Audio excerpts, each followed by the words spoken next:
నమస్కారం SDV news కి స్వాగతం. ఇక డీటెయిల్స్ చూస్తే ఆఖరు బాధితుడి వరకు సహాయం అందాలన్నదే తమ లక్ష్యమని సీఎం చంద్రబాబు నాయుడు పేర్కొన్నారు. సీఎం చంద్రబాబు విజయవాడ కలెక్టరేట్ కార్యాలయంలో జరిగిన వరద బాధితులకు నష్టపరిహార పంపిణీ కార్యక్రమంలో పాల్గొన్నారు. పలువురు బాధితులకు నష్టపరిహారం అందజేశారు. ఈ కార్యక్రమంలో పలువురు మంత్రులు, ఎమ్మెల్యేలు పాల్గొన్నారు. సహాయక కార్యక్రమాలకు సంబంధించిన వివరాలను సీఎం చంద్రబాబు అధికారుల నుంచి అడిగి తెలుసుకున్నారు. ఈ సందర్భంగా చంద్రబాబు మాట్లాడుతూ అధికారుల సమీక్షా సమావేశాల్లో వరద సహాయక కార్యక్రమాల్లోనే ఎక్కువగా సమయం వెచ్చించారని, 400 కోట్ల రూపాయలు సీఎం సహాయ నిధికి వచ్చాయని, వరద సహాయక కార్యక్రమంలో అధికారులు, మంత్రులు ఒక స్పిరిట్ తో పనిచేశారని ప్రశంసించారు. ఇంత పెద్ద ప్రకృతి విపత్తులో తనతో పాటు అధికారులు, ఉద్యోగులు, సిబ్బంది 10 నుంచి 11 రోజుల పాటు నిర్విరామంగా పనిచేశారని కొనియాడారు. వరద నీటిలో ఉన్న బాధితులకు అన్ని రకాలుగా సహాయం అందించే ప్రయత్నం చేశామన్నారు. ఇప్పుడు నేనేంటంటే ఇక్కడికి వచ్చింది ఈరోజు ఫేజ్ 1లో బెనిఫిషరీస్ కి అందరికి రిలీజ్ చేసిన తర్వాత ఇక్కడ ఎక్స్ట్రాడినరీ వర్క్ చేశారు. నేను ఒక్కడనే కాదు, టీమ్ యాజ్ సచ్. ఒక 10 రోజులు 11 రోజులు నేను 100 days లో నేను టైం స్పెండ్ చేసింది మానిటర్ చేసుకుంటున్నాను. ఏ యాక్టివిటీకి ఎంత స్పెండ్ చేశానని. నేను ఆల్ డిపార్ట్మెంట్స్ రివ్యూకి ఎంత స్పెండ్ చేశానో దానికంటే డబుల్ టైం దీనికి స్పెండ్ చేశాను. ఇక్కడ 146 hours 11 days ఇక్కడే ఉండి. ఎందుకంటే ఇది ఒక పెద్ద విపత్తు, బిగ్గెస్ట్ క్రైసిస్. సఫరింగ్ కూడా huge suffering by human beings. అది చూసిన తర్వాత నేను ఇక్కడే ఉండడం, మనం అందరం కలిసి ఒక ఉద్యమ స్ఫూర్తితో ముందుకు పోయాం. ఎప్పుడు కూడా సమస్య, ఒక హ్యూజ్ సమస్య వచ్చినప్పుడు, అది కాకుండా నేను చాలా సమస్యలు చూశాను. ఈవెన్ సింగరేణి కాలరీస్ లో అండర్ గ్రౌండ్ మైన్స్ కూడా ఫేజ్ 1లో ఆ నామ్స్ కూడా నేను అవన్నీ ఉన్నాయి, చెప్తాను. అవి ఇస్తున్నాం. కానీ లాస్ట్ మైల్కి రీచ్ అవుతామని చెప్పినప్పుడు ఇంకా కొన్ని ఒమిషన్స్ కానీ, మిస్టేక్స్ కానీ చిన్న చిన్న ఉంటాయి. ఇంత పెద్ద జరిగినప్పుడు దాన్ని కరెక్ట్ చేయడానికి ఒకసారి మళ్ళీ మనం మాట్లాడుకొని అవి కరెక్ట్ చేయడానికి వచ్చాం ఇక్కడికి. తర్వాత మండే, ట్యూస్డేకి మీరు లాస్ట్ మైల్కి రీచ్ అయిన తర్వాత ఒకసారి మీటింగ్ పెట్టుకుంటాం. ఆ రోజు మిమ్మల్ని థ్యాంక్స్ చేస్తాం. మనము చేసిన ఎఫర్ట్తో బ్రహ్మాండంగా స్పందించారు రాష్ట్రం మొత్తం. నెవర్ ఇన్ ది హిస్టరీ ఏ స్టేట్లో కూడా జరిగి ఉండదు. 400 కోట్ల రూపాయలు సీఎం రిలీఫ్ విరాళాలు వచ్చాయి. It is highest in the history. 100 రోజుల పాలనలో చంద్రబాబు ప్రభుత్వం అన్నింటా విఫలమైందని కాంగ్రెస్ పార్టీ అధినేత్రి వైఎస్ షర్మిల విమర్శించారు. సూపర్ 6 పథకాలు అమలు చేయాలని డిమాండ్ చేస్తూ కాంగ్రెస్ పార్టీ రాష్ట్ర అధ్యక్షురాలు వైఎస్ షర్మిల ఆధ్వర్యంలో విజయవాడ ధర్నా చౌక్ వద్ద తాలి బచావో పేరుతో నిరసన కార్యక్రమాన్ని నిర్వహించారు. ఈ సందర్భంగా వైఎస్ షర్మిల ప్లేట్లపై గంటెతో బాదుతూ మంచి ప్రభుత్వం కాదు అంటూ నినాదాలు చేశారు. ఈ సందర్భంగా షర్మిల మాట్లాడుతూ సూపర్ 6 పథకాలు సూపర్ ప్లాన్ అని విమర్శించారు. చంద్రబాబు 100 రోజులు పూర్తి చేసుకున్న సందర్భంగా మంచి ప్రభుత్వం కార్యక్రమం చేస్తున్నారని, ఇది ముంచే ప్రభుత్వమని విమర్శించారు. సూపర్ 6లో భాగంగా 20 లక్షల మందికి ఉపాధి అవకాశాలు కల్పిస్తామన్నారు. ఈ 100 రోజుల ప్రణాళికలో ఉద్యోగ కల్పన లేదన్నారు. ప్రభుత్వ పరంగా 3 లక్షల ఉద్యోగాలు ఖాళీగా ఉన్నాయని, వాటిని ఎలా నింపుతారో ప్రణాళికలు లేవన్నారు. రాష్ట్రంలో పడిన వర్షాలకు 7 లక్షల ఎకరాల్లో పంట నష్టం వాటిల్లిందని, కానీ చంద్రబాబు కేవలం 2 లక్షల ఎకరాలకు పరిహారం అంటున్నారని, పరిహారం మీద కోత పెట్టిన ప్రభుత్వాన్ని ముంచే ప్రభుత్వం అనరా అని ప్రశ్నించారు. కాంగ్రెస్ పార్టీ రాష్ట్ర వ్యాప్తంగా ప్రతి జిల్లాలో చేపట్టింది. ఈ తాలి బజావ్ కార్యక్రమంలో చేయటం లేదు అని మేము శబ్దం చేస్తేనైనా, తాలి బజావ్ కార్యక్రమంలో మేము శబ్దం చేస్తేనైనా చంద్రబాబు గారు మేలుకుంటారని, కూటమి సర్కార్ మేలుకుంటుందని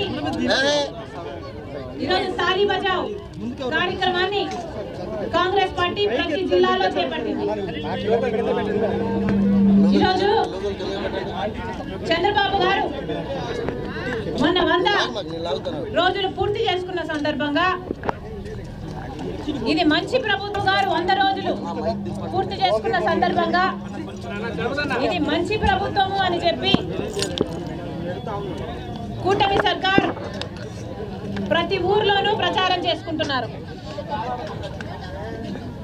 నిజంగానే ఇది మంచి సర్కార్ అవునో కాదో ప్రజలు గమనిస్తున్నారు. ఇది మంచి సర్కార్ అయితే చంద్రబాబు గారు అంత పబ్లిసిటీ ఇచ్చి సూపర్ 6 కారణంగా అధికారంలోకి వచ్చారు. మరి సూపర్ 6 వాగ్దానాలలో ఒక్కటి కూడా ఎందుకు అమలు చేయటం లేదు? మరి ఇది మంచి ప్రభుత్వమా లేక ముంచే ప్రభుత్వమా? చంద్రబాబు గారు కూటమి సర్కారు సమాధానం చెప్పాలి. మన రాష్ట్రం అంటే చంద్రబాబు గారు కూటమి కట్టిన బీజేపీకి ఎందుకు ఇంత చిన్న చూపు అని అడుగుతున్నాం. ఈరోజు మన వల్ల, మన రాష్ట్రం ఇచ్చిన మద్దతు వల్ల బీజేపీ అధికారంలో ఉంది కేంద్రంలో. మరి అలాంటప్పుడు మన రైతులకి, మనకు కష్టం వస్తే ఆదుకోవాల్సిన కనీస బాధ్యత బీజేపీకి లేదా, మోడీ గారికి లేదా? ఇది షేమ్ కాదా అని అడుగుతున్నాం. మోడీ గారు సమాధానం చెప్పాలి. గజవాడ మునిగిపోతే రైల్ నీరు, కనీసం రైల్వే తయారు చేసే నీళ్ళైనా ఉచితంగా ఇవ్వండి అని మేము అడిగితే బీజేపీ సర్కార్ ఇచ్చిందా? చంద్రబాబు గారు బడ్జెట్ లో ఏ ఏ పథకాలు అమలు చేస్తున్నారు, ఎంతెంత కేటాయించారు, ఇంతవరకు ఆ క్లారిటీ కూడా లేదు. మరి సూపర్ 6 ఎలా అమలు చేస్తారు చంద్రబాబు గారు? దేవాలయాల్లో అన్యమతస్థుల్ని తొలగించాలని, భవిష్యత్తులోనూ పాలక మండలిలో హిందూయేతరుల్ని నియమించరాదని హిందూ జేఏసీ హెచ్చరించింది. గాంధీనగర్ హోటల్ అలంకార్ ఇన్ నందు హిందూ జీఏసీ ఆధ్వర్యంలో పుణ్య స్వామీజీలు, మాతాజీలు సమావేశం నిర్వహించారు. ఈ సమావేశంలో పలువురు స్వామీజీలు, హిందూ బంధువులు పాల్గొన్నారు. ఈ సందర్భంగా స్వామీజీలు మాట్లాడుతూ తిరుమల లడ్డు కల్తీపై కేవలం స్వామీజీలే మాట్లాడాలా, హిందువులు నోరు మెదపరా అని ప్రశ్నించారు. దేవాలయాల్లో అన్యమతస్థుల్ని తొలగించాలని, భవిష్యత్తులోనూ పాలక మండళ్లలో హిందూయేతరులను నియమిస్తే ఊరుకునేది లేదని అన్నారు. తిరుమలలో కల్తీ నెయ్యి సరఫరా కారకులందరూనని వెంటనే విధుల నుంచి తొలగించాలని డిమాండ్ చేశారు. తిరుమలలో పెద్ద గోశాల ఏర్పాటు చేసి టీటీడీకి అవసరమైన ఉత్పత్తులను అక్కడి నుంచి సేకరించాలని సూచించారు. త్వరలో స్వామీజీలంతా సీఎంను కలిసి వినతిపత్రం ఇవ్వాలని నిర్ణయించినట్లు తెలియజేశారు. పవన్ తరహాలోనే ప్రజాప్రతినిధులంతా హిందూ మనోభావాల పరిరక్షణకు ముందుకు రావాలని పిలుపునిచ్చారు. పరిరక్షణ వేదిక అధ్యక్షులుగా ఈ రోజున తిరుమల తిరుపతి దేవస్థానంలో లడ్డూ ప్రసాదం జరిగిన కల్తీ విషయంగా మరియు ట్రస్ట్ బోర్డులో రాజకీయ పునరావాస కేంద్రంగా లేకుండా ధార్మిక, ధర్మ, ఆధ్యాత్మిక పరువులు నియమించాలని, ఒక తిరుమల పవిత్రని కాపాడుకోవాలని, భక్తుల మనోభావాలు గాయపడినాయి కాబట్టి వారికి ఒక భద్రతని, భరోసాని ఇవ్వాలని, తిరుమలే కాకుండా దేవాదాయ ధర్మాదాయ శాఖను కూడా ప్రక్షాళన చేయాలని, దానిలో ఉన్న నేరస్తులు, అవినీతి పరుల్ని తక్షణం వారి పదవుల నుంచి తొలగించాలని మేము భావిస్తూ రాజధాని ప్రాంతంలో ఉన్న మఠపీఠ ఆశ్రమాధిపతులు అందరం కలిసి ఒక సమీక్షా సమావేశాన్ని ఏర్పాటు చేసుకుని దీని ద్వారా కొన్ని మంచి నిర్ణయాలు తీసుకుని ఆంధ్రప్రదేశ్ ముఖ్యమంత్రి వర్యులు మానయ్య నారా చంద్రబాబు నాయుడు గారు సనాతన బోర్డుని ఏర్పాటు చేయాలని ఒక గొప్ప సందేశాన్ని ఇచ్చి దుర్గగుడి మెట్లు ప్రక్షాళన చేస్తూ హిందూ సమాజానికి నేను ఉన్నాను అంటూ ఎలుగెత్తి చాటిన డిప్యూటీ సీఎం పవన్ కళ్యాణ్ గారు వీరిద్దరిని కూడా మా స్వామీజీల వ్యవస్థ ఈ 2-3 రోజుల్లోనే కలిసి ఒక వినతి పత్రాన్ని వారికి అందజేయబోతున్నాం. ప్రధానంగా తిరుమల తిరుపతి కేంద్ర స్థానంగా ఒక గోశాలని, పెద్ద గోశాలని ఏర్పాటు చేసుకోవాలని, ప్రతిరోజు కూడా 3,50,000 నుంచి 5 లక్షల వరకు లడ్డూలు తయారు చేసే అవకాశం ఉంది కాబట్టి 10,000 నుంచి 15,000 కేజీ నెయ్యి అవసరం కాబట్టి ఆ నేతిని వేరే వేరే కంపెనీల ద్వారా కాకుండా మన గోశాలలోనే నేతిని స్వీకరించుకుని దేవస్థానములు మనకు సువ్యవస్థితమైన దేవాలయ పరిపాలన వ్యవస్థ కలిగిన దేవాలయం. టీటీడీలో 99 విభాగాలు ఉన్నాయి. దాదాపు ఒక 80 సంవత్సరాల అనుభవం ఉంది. ఇప్పటివరకు ఎవరెవరు ఈవోలుగా వచ్చారో వాళ్ళందరూ అనేక సంస్కరణలు చేసుకుంటూ వచ్చారు. ఎప్పుడెప్పుడు ఏ ఏ గుణదోషాలు వచ్చాయో వాటన్నింటినీ కూడా పరిష్కరించుకుంటూ వచ్చారు. కానీ ఇటీవల కాలంలో కేవలము రాజకీయ పునరావాస కేంద్రమే కాకుండా కొంత వ్యాపార ధోరణి, కొంత నిర్లక్ష్యము వెరసి అక్కడ స్థిరంగా ఉన్న ఒక ఆదర్శవంతమైన పరిపాలనా వ్యవస్థని బలహీనపరిచే, నీరుగార్చేటువంటి ప్రయత్నం జరిగింది. గత 70 ఏళ్లలో ఎప్పుడు కూడా తిరుమలకు వచ్చేటువంటి శ్రీనివాసుని భక్తుల మీద లాఠీ చార్జీ జరగలేదు. భారతీయులారా, ప్రస్తుతం జరుగుతూ ఉన్నటువంటి కలియుగ వైకుంఠనాథుడు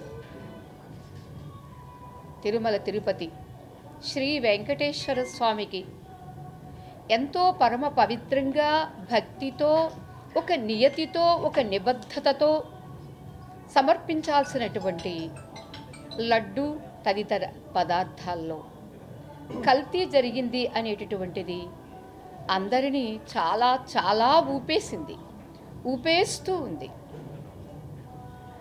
మరి ఈ విషయంలో దీనికి కారణం కూడా ఏమా అని ఆలోచిస్తే గత 8 మాసాల క్రితం అయోధ్యలో శ్రీరామచంద్రుని ప్రతిష్టాపన చేయడం మన ప్రియతమ ప్రధానమంత్రి మాజీ సీఎం వైఎస్ జగన్మోహన్ రెడ్డి ఎన్టీఆర్ జిల్లా వైఎస్ఆర్సీపీ నేతలతో సమావేశమయ్యారు.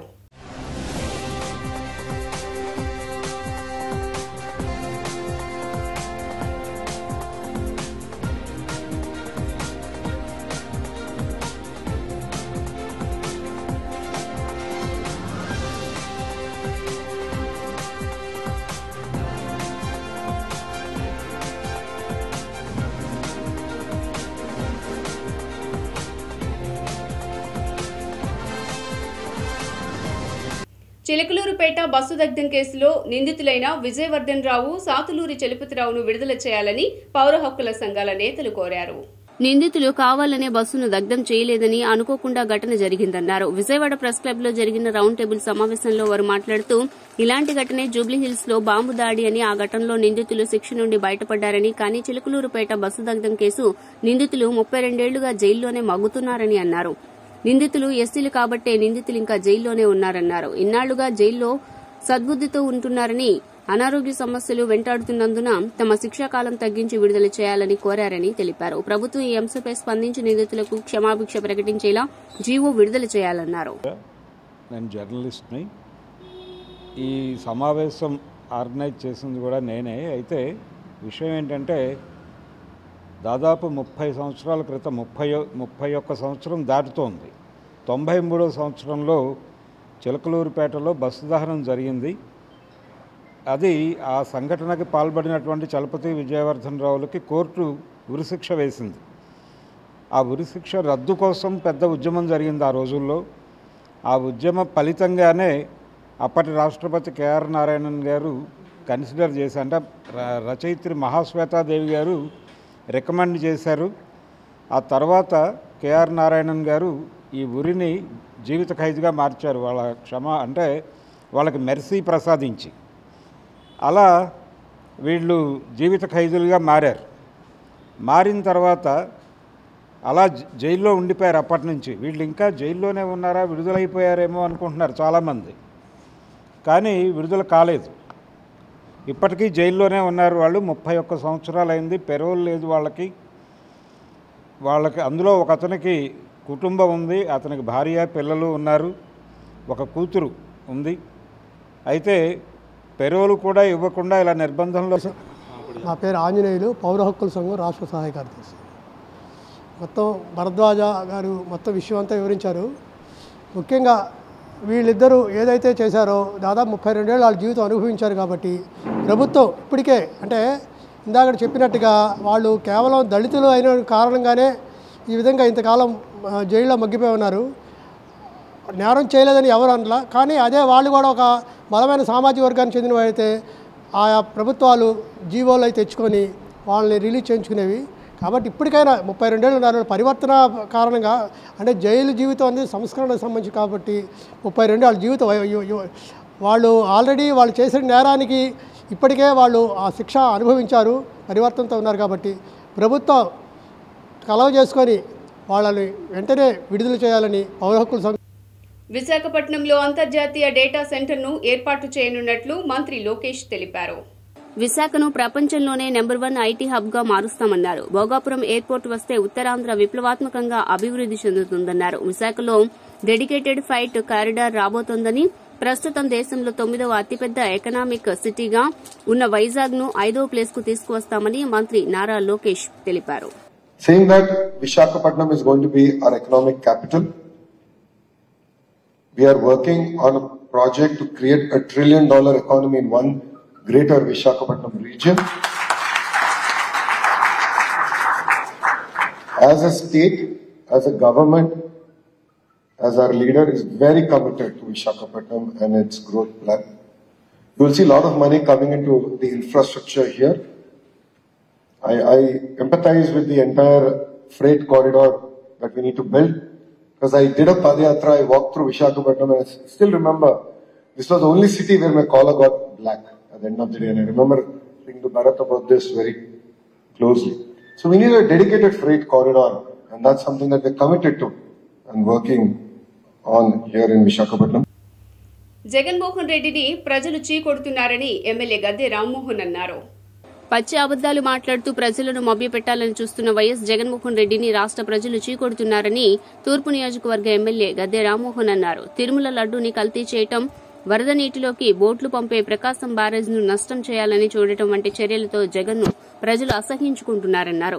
బుధవారం ఉదయం తూర్పు నియోజకవర్గ పరిధిలోని 13, 12 డివిజన్లలో ఇది మంచి ప్రభుత్వం కార్యక్రమం జరిగింది. తూర్పు నియోజకవర్గ ఎమ్మెల్యే గద్దె రామ్మోహన్ హాజరై డివిజన్ వాసులతో మాట్లాడి కరపత్రాలు పంపిణీ చేసి డోర్ స్టిక్కర్లు అంటించారు. ఈ సందర్భంగా ఎమ్మెల్యే గద్దె రామ్మోహన్ మాట్లాడుతూ టీడీపీ, బీజేపీ, జనసేన కూటమి ప్రభుత్వం 100 రోజుల పాలనలో ప్రజలకు ఎంతో మేలు చేసిందన్నారు. కూటమి ప్రభుత్వ పాలనలో ప్రజలు చాలా సంతోషంగా ఉన్నారని తెలిపారు.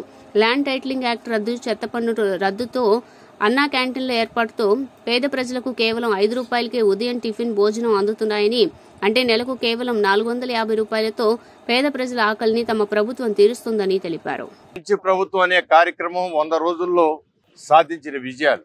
ఇవాళ 16,000 మంది నిరుద్యోగులకి ఉద్యోగ కల్పన చేసే కార్యక్రమం కానివ్వండి, అదేవిధంగా 1000 రూపాయల పెన్షన్ పెంచి ఒక్క కలంపోడుతో ఒకే రోజున 1000 రూపాయలు పెంచిన 3,000 నుంచి 4,000 రూపాయలు చేసిన కార్యక్రమం కానివ్వండి, అదే కార్యక్రమం జగన్మోహన్ రెడ్డి గారు ఆయన 5 సంవత్సరాల పాటు డేక్కుంటూ 5వ సంవత్సరం చివరిలో ఎలక్షన్ ముందు 1000 రూపాయలు చేసిన సంగతి ఒకసారి మీకు గుర్తు చేస్తున్నా.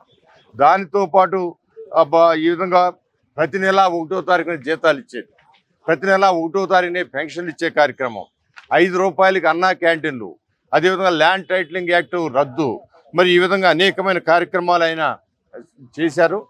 ప్రతిదానికి కూడా క్యాలెండర్ అనౌన్స్ చేస్తూ ఉన్నారు. దసరాకి ఒక కార్యక్రమం అని, ఆర్టీసీలో మహిళలకి ఉచితమని, ఇవన్నీ కూడా సూపర్ 6 కూడా ఈ సంవత్సరంలో అన్ని ఇంప్లిమెంట్ చేసి ఇది గొప్ప ప్రభుత్వం ఇప్పటికే నిరూపించుకోవడమే కాకుండా ప్రశాంతంగా అందరూ ఎవరి బ్రతుకులు వాళ్ళు బతికే విధంగా, ఎవరి అవసరాలకి, ఎవరి హక్కులకి, వాళ్ళ హక్కులు వాళ్ళు కాపాడుకునే విధంగా, నిరంకుశత్వం అనే మాటకి అర్థం లేని విధంగా ఇవాళ పరిపాలన జరుగుతోంది.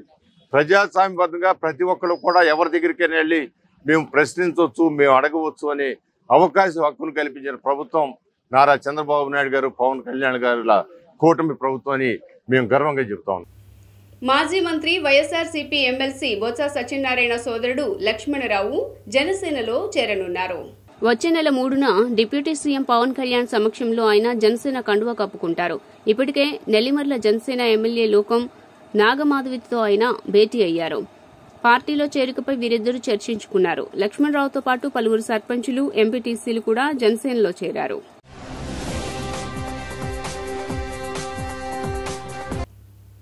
నటి కాదంబరి జత్వానీ కేసులో ఐపీఎస్ విశాల్ గున్నీకి హైకోర్టులో ఊరట లభించింది. అక్టోబర్ 1 వరకు ఆయనపై చర్యలు తీసుకోవద్దని పోలీసులకు న్యాయస్థానం ఆదేశించింది. రోజుకు విచారణను వాయిదా వేసింది. కాగా దర్యాప్తు పేరుతో తనను వేధించినట్లు జత్వానీ, గున్నీతో పాటు మరో 2 పోలీసు ఉన్నతాధికారులు, పీఎస్ఆర్ ఆంజనేయులు, కాంతిరాణా టాటాపై ఫిర్యాదు చేసిన విషయం తెలిసిందే.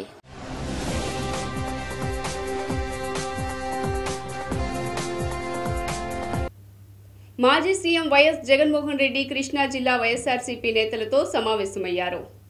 వైఎస్ఆర్సీపీ కేంద్ర కార్యాలయంలో కృష్ణా జిల్లా వైఎస్ఆర్సీపీ నేతలతో మాజీ ముఖ్యమంత్రి, వైఎస్ఆర్సీపీ అధ్యక్షుడు శ్రీ వైఎస్ జగన్ సమావేశమయ్యారు. లడ్డూ వ్యవహారం, సూపర్ 6 పథకాలు తదితర అంశాలపై భవిష్యత్తులో చేపట్టబోయే కార్యక్రమానికి సంబంధించిన వాటిపైన చర్చించారు.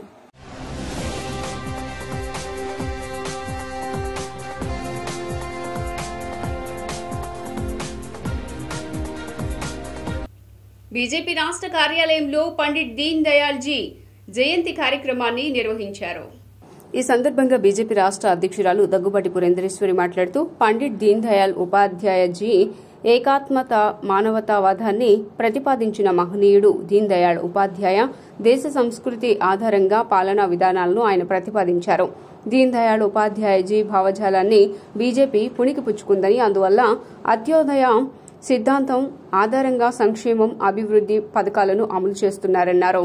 బీజేపీ శ్రేణులు దీన్ దయాళ్ ఉపాధ్యాయజీ ఆలోచనలకే ప్రథమ ప్రాధాన్యమిస్తానన్నారు.